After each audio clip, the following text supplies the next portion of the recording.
بسم الله الرحمن الرحيم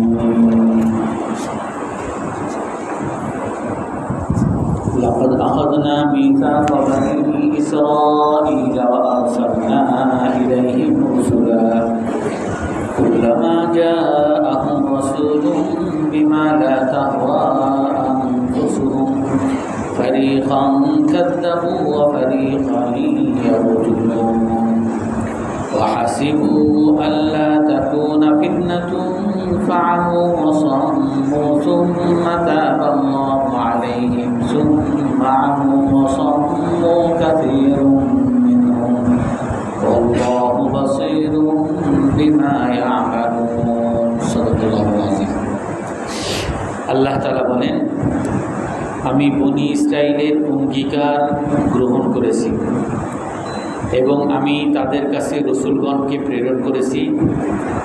যখনই কোনো রসুল তাদের কাছে এমন জিনিস নিয়ে আসতো যা তাদের মন চায় না, তখন তাদের একদল অস্বীকার করত, আর একদল হত্যা করত।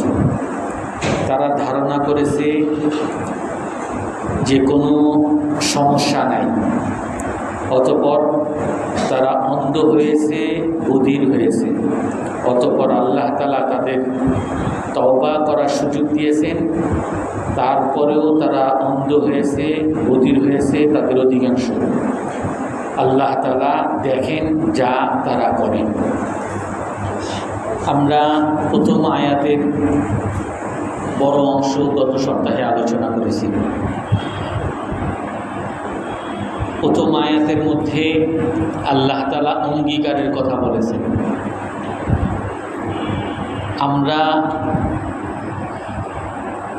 কোরআনের মধ্যে, হাদিসের মধ্যে আল্লাহর পক্ষ থেকে যত আদেশ সব আমাদের জন্য অঙ্গীকার, এবং এর মধ্যে সবচেয়ে বড় অঙ্গীকার সেটা হলো আলমে বারজাখে যে অঙ্গীকার আমরা করে আসছি, আলাস্তু বিরব্বিকুম ক্বালু বালা। আল্লাহ তাআলা সকলকে জিজ্ঞাসা করছেন, আমি কি তোমাদের পালনকর্তা নই?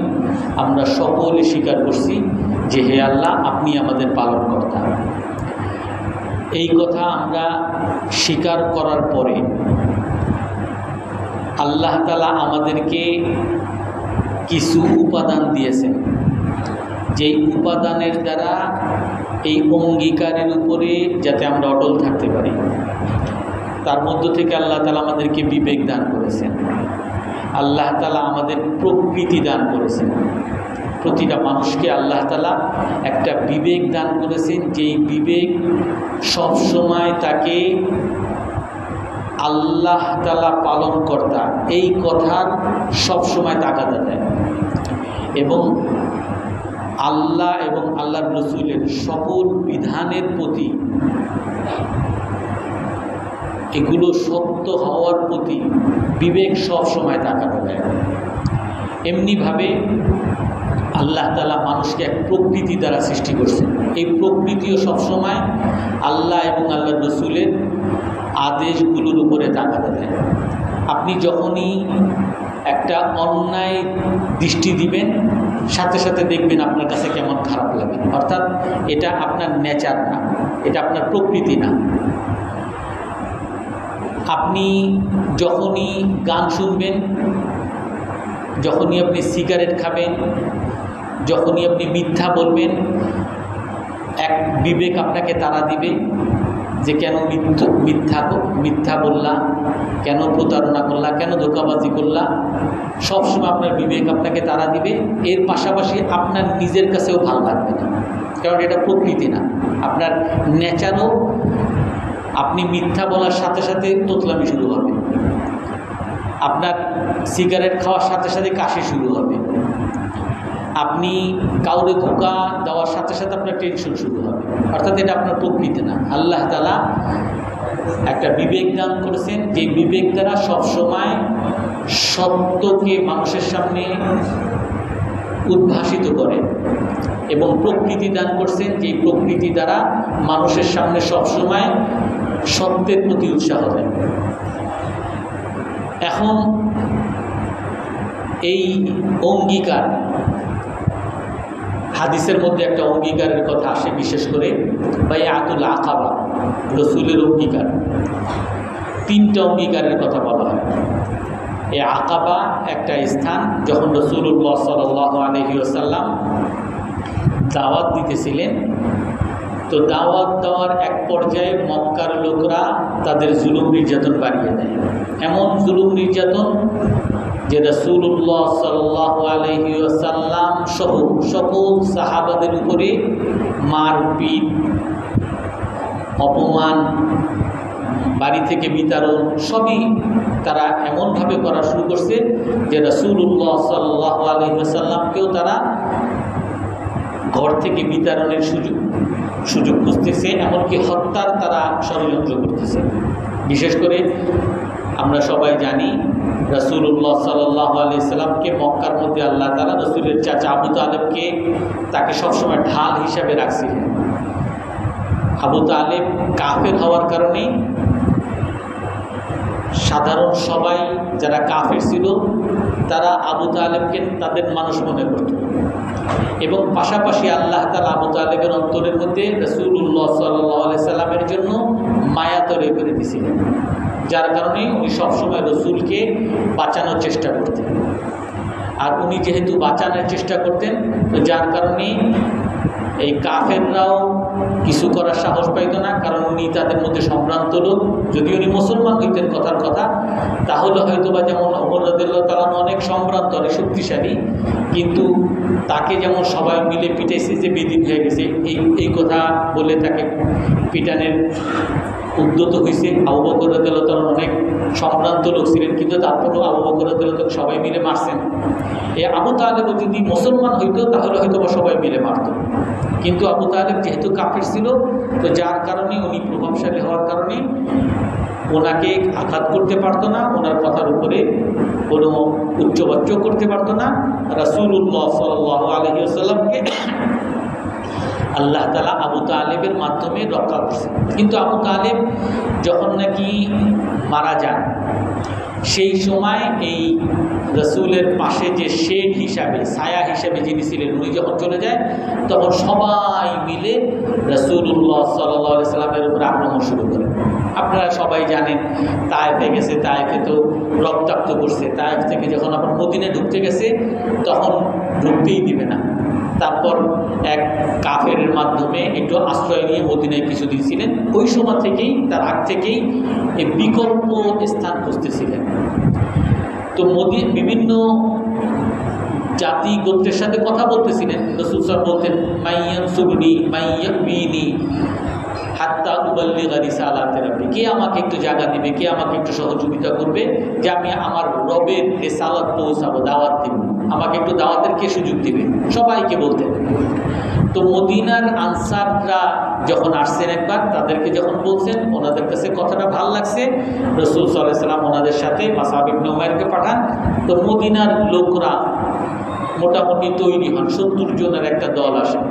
এইভাবে 3 বার আসে। তৃতীয়বারে রাসূলুল্লাহ সাল্লাল্লাহু আলাইহি ওয়াসাল্লামের কাছে অঙ্গীকার করেন। এই অঙ্গীকারের মধ্যে রাসূল সাল্লাল্লাহু আলাইহি ওয়াসাল্লাম বলেন, তামনাউনি কামা তামনাউ নিসাআকুম ওয়া আবনাআকুম, তোমরা আমার সাথে এই অঙ্গীকার করো কিনা যে তোমরা, তারা তো মুসলমান হওয়ার পরে তোমরা আমাকে সেই রকম রক্ষা করবা যেভাবে তোমাদের স্ত্রীগণকে, তোমাদের নারীগণকে, তোমাদের সন্তানদেরকে রক্ষা করো, অর্থাৎ ছেলে মেয়েকে রক্ষা করার জন্য জীবন দিয়ে ফেলো, এরকম আমার জন্য আমাকে রক্ষা করবা কিনা। তখন তারা সবাই বলছেন যে হ্যাঁ, আমরা রক্ষা করব। বারা ইবনে মারুফ রাদিয়াল্লাহু আনহু এই আনসারী সাহাবীদের মধ্যে একজন বয়স্ক সাহাবী, উনি রাসূল সাল্লাল্লাহু আলাইহি ওয়াসাল্লামের কাছে তখন বলেন, হে আল্লাহর রাসূল, ইন্না বাইনানা ওয়া বাইনাল ইয়াহুদি বাইনার রিজালি শাইউন, আমাদের এবং মানুষদের মধ্যে, মানুষ বলতে ইহুদিদের মধ্যে একটা চুক্তি আছে, তাদের সাথে আমাদের একটা সুসম্পর্ক আছে। আমরা যদি আপনাকে জায়গা দিই, তো ইহুদিরা আমাদের বিরুদ্ধে যাবে, কুরাইশরা আমাদের বিরুদ্ধে যাবে, তো তাদের সাথে আমাদের যুদ্ধ করতে হবে। তো আমরা নাহনু আহলু কাতলা, আমরা যুদ্ধ করার, আহলু হার, আমরা যুদ্ধ করার মানুষ, আমরা যুদ্ধ করবো, কোনো সমস্যা নেই। কিন্তু আপনার জন্য আমরা যুদ্ধ করলাম, আপনাকে রক্ষা করার জন্য, মুসলমানদেরকে রক্ষা করার জন্য আমরা যুদ্ধ করলাম। কিন্তু যুদ্ধ করার পরে যদি আপনি বিজয় হন আর আপনার সব জায়গায় ইসলাম যদি ছড়িয়ে পড়ে, তাহলে কি সেই সময় তাতরুকুনা তাদাউনা ওয়া তারজিউ ইলা কাবিলাতিক, সেই সময় কি আপনি আমাদেরকে ছেড়ে আপনার নিজ মাতৃভূমি থেকে আপনি আবার ফিরে আসবেন? আপনি তো এখন প্রয়োজনের খাতিরে জায়গা পাচ্ছেন না বলে, দাওয়াতের সুযোগ পাচ্ছেন না বলে আমাদের এখানে আসতেছেন। আপনি বললেন যে আমরা নিজের ছেলেমেয়েদেরকে যে আমরা রক্ষা করি, আপনাকে সেরকম রক্ষা করতে হবে, আমরা করব।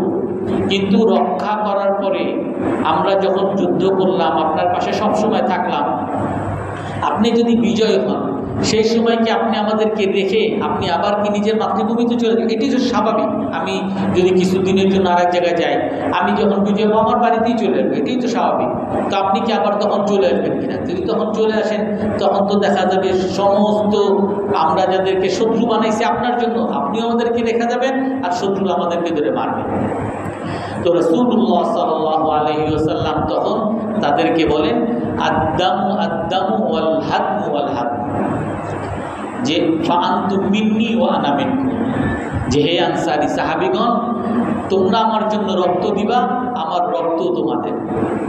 তোমরা আমার সাথে অঙ্গীকার করছো, আমিও তোমাদের সাথে অঙ্গীকার করলাম। তোমরা আমার অংশ, আমি তোমাদের অংশ, অর্থাৎ আমি তোমাদেরকে রেখে কখনো যাব না।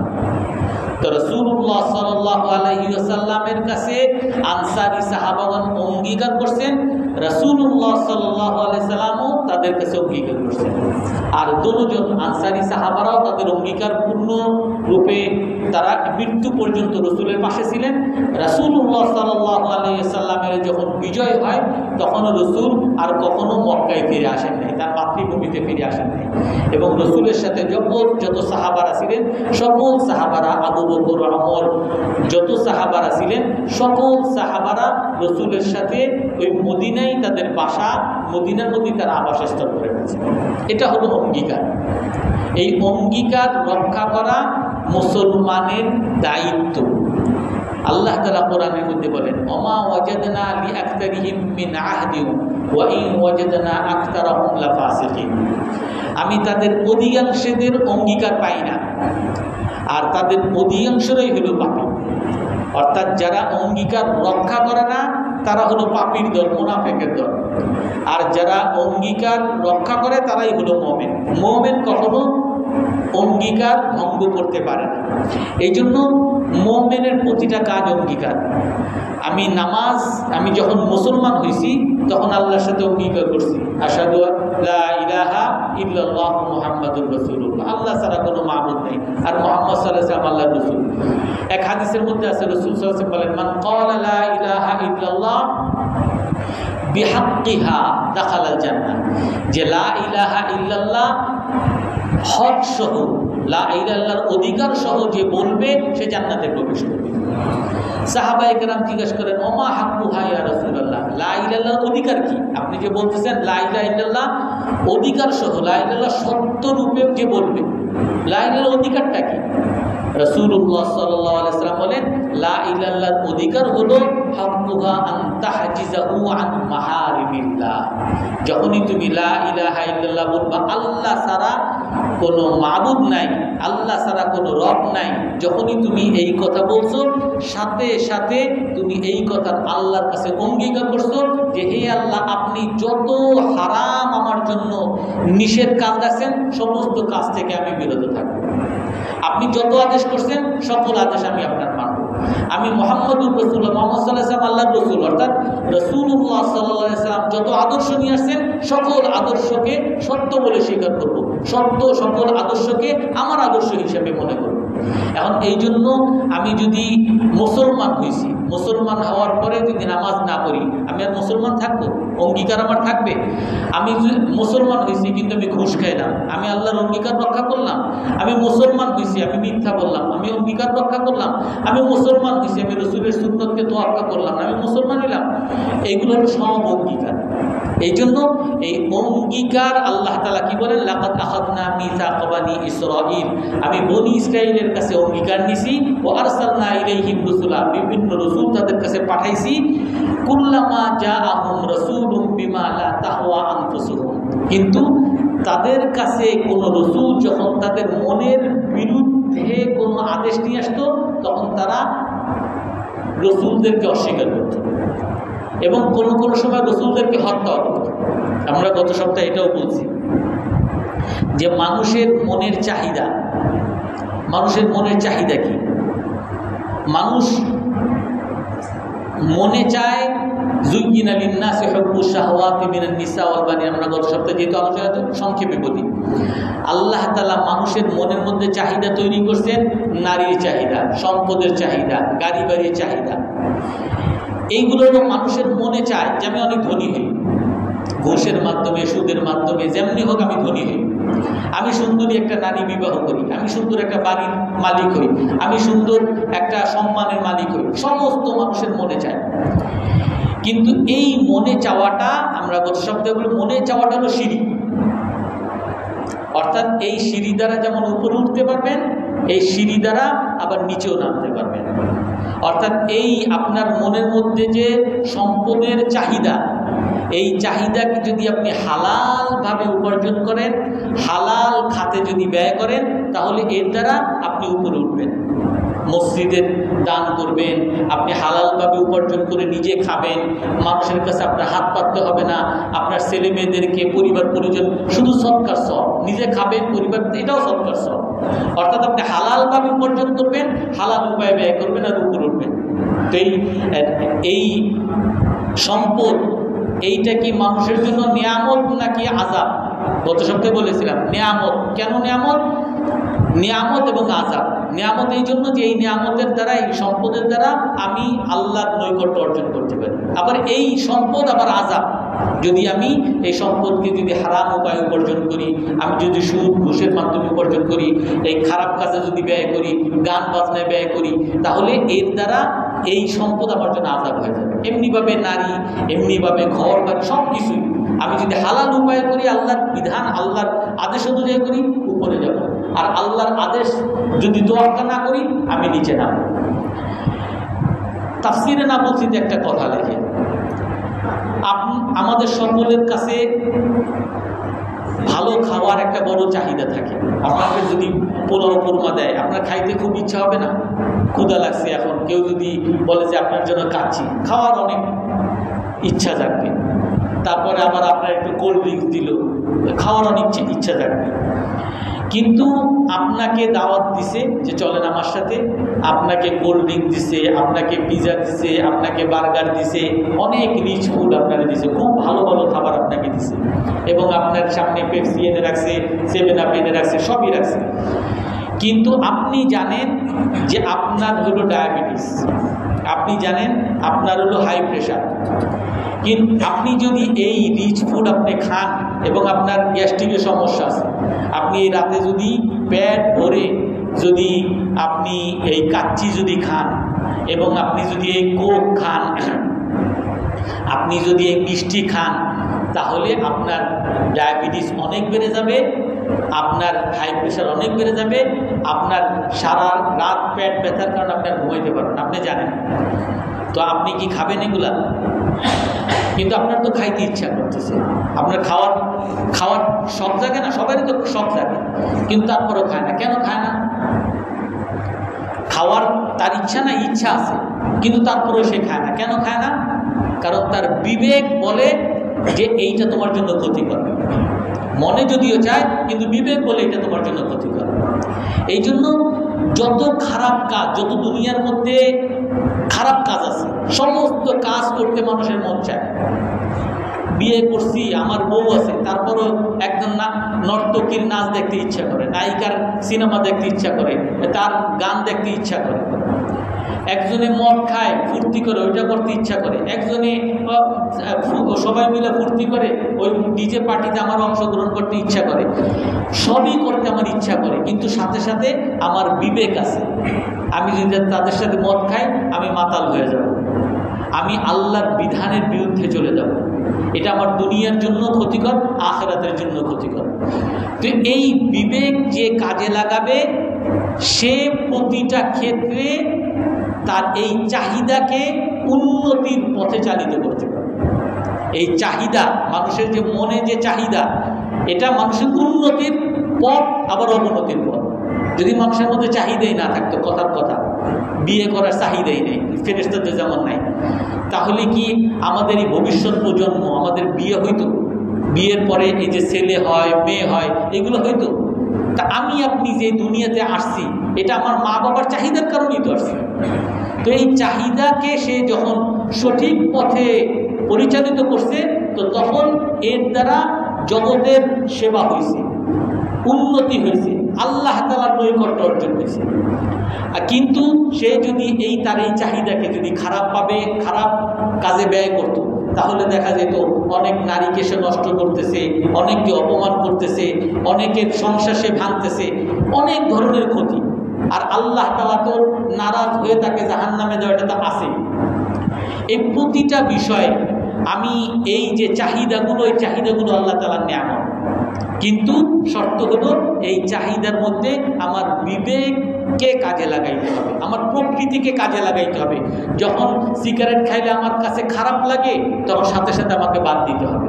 মদ খাইলে আমার মাথা ঘুরায়, সাথে সাথে বাদ দিতে হবে। যত মানুষই খাক আমি খাবো না, কারণ এটা সে বিষ খাইতেছে, আমি কেন বিষ খাবো? অনেক আছে না, আপনার সিগারেটের প্যাকেটে লেখা আছে যে সিগারেট হইল নিষিদ্ধ, কারণ এটা বিষ, তারপরেও খাইতেছে না মানুষ। কারণ যে খাইতেছে এ কেন খাইতেছে?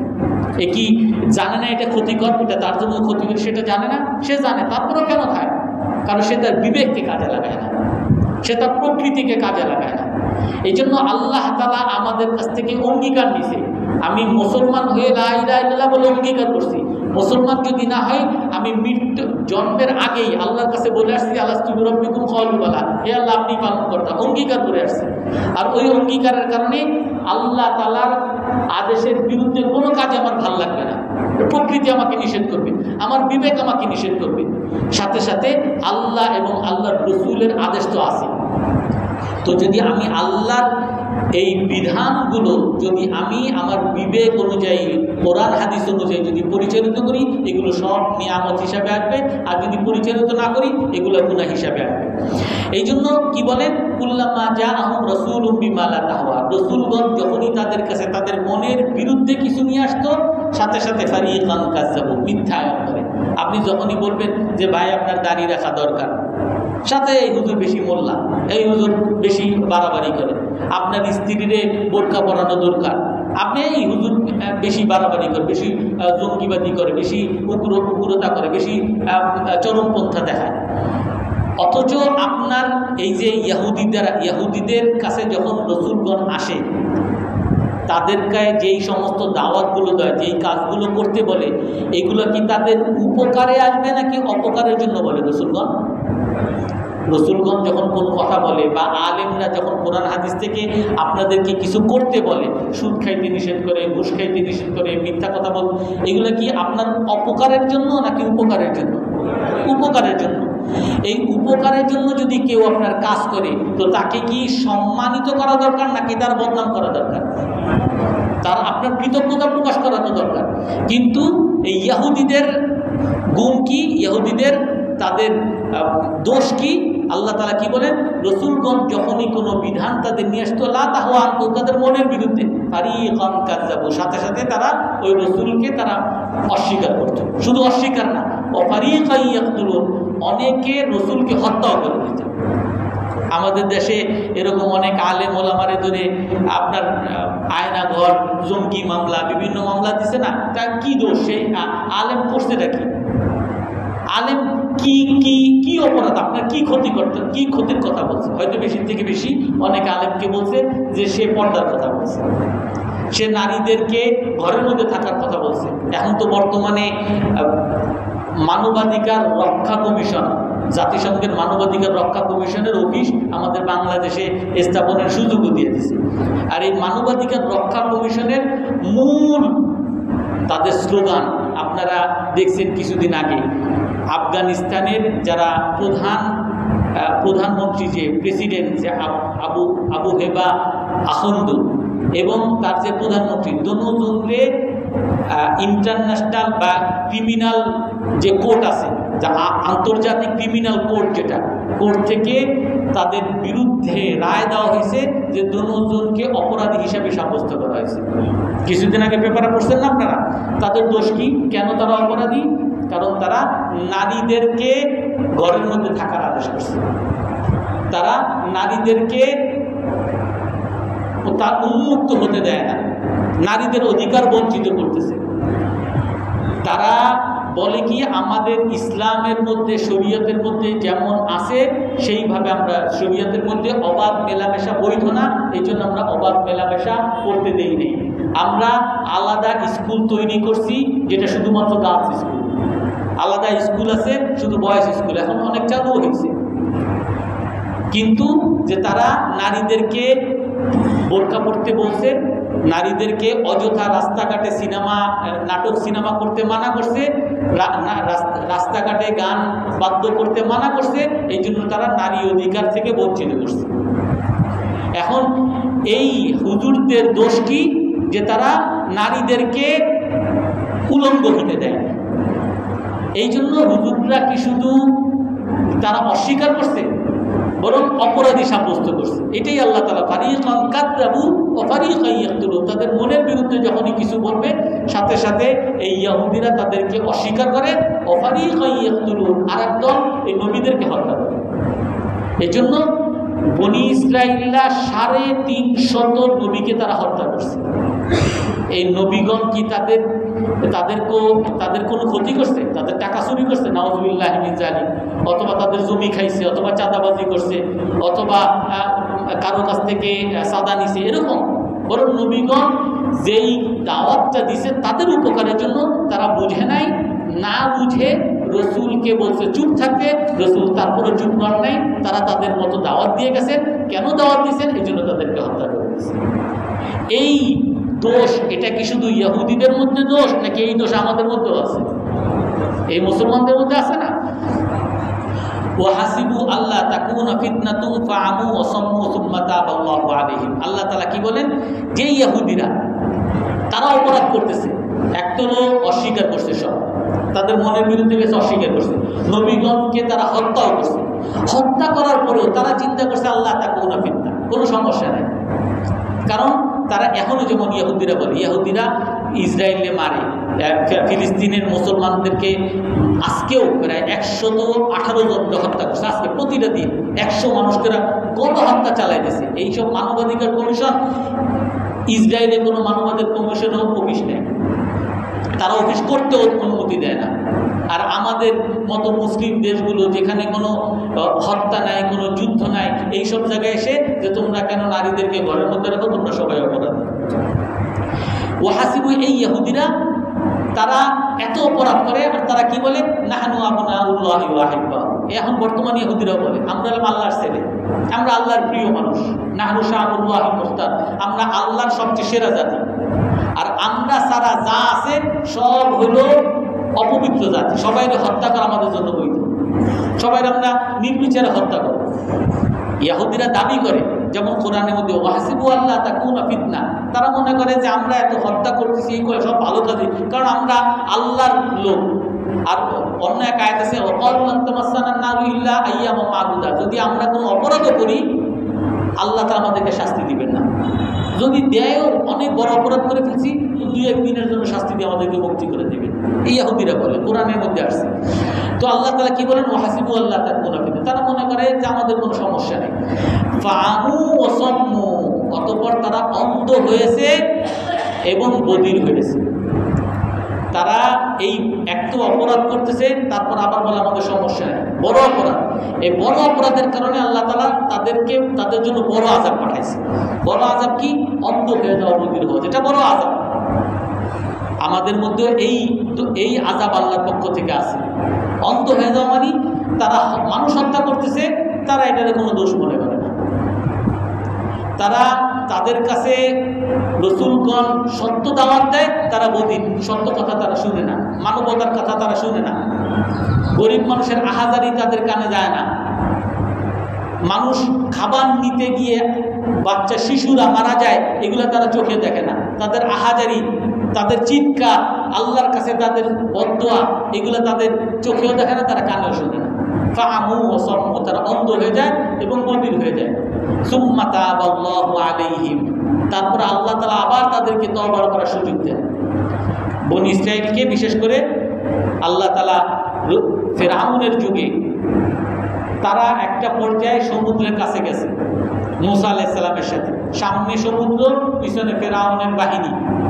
ইন্না আলা মুদরাকুন, তারা বলে হে মূসা আলাইহিস সালাম, আমরা তো ধরা খেয়ে গেছি। সামনে সমুদ্র, পিছনে ফেরাউন, আমাদের বাঁচার তো কোনো উপায় নেই। মানে কোনো আমাদের সামনে তো কোনো আর আশা নেই। আমরা যেমন এখন বলি কোনো আশা নেই, মানে তাদের কাছেই অ্যাটম বোমা, তাদের কাছেই নিরাপত্তা পরিষদ। এই মুসলমান আমরা যে কয়টা 57টা দেশ আছি, এরাও তাদের গোলাম।